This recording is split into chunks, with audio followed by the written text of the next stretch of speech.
పనికి పని సుఖానికి సుఖం ఉండాలరా. ఆహాహా అలవోకగా ఇన్స్టాంట్ సుఖాన్ని ఇంప్లిమెంట్ చేసేసాడుగా.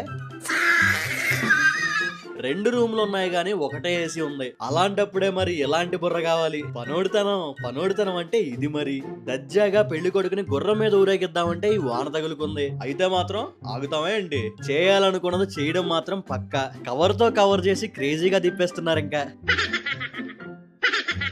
ఎందుకు ప్రతిదానికి డబ్బులు వేస్ట్ చేసుకోవడం? మన చెయ్యి తిరిగే పనికి ఆడవాడి చేతిలో డబ్బులు పెట్టుడు ఎందుకు? మనమే చేసుకోక. ఆహా సూపర్ బామ్మ నువ్వు.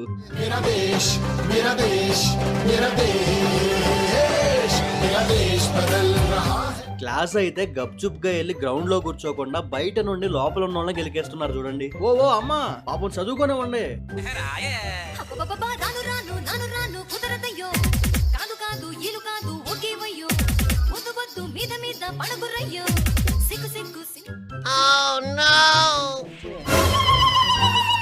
అరే మనకెందుకు పాప మరి అలాంటి ఆటలు చెప్పు.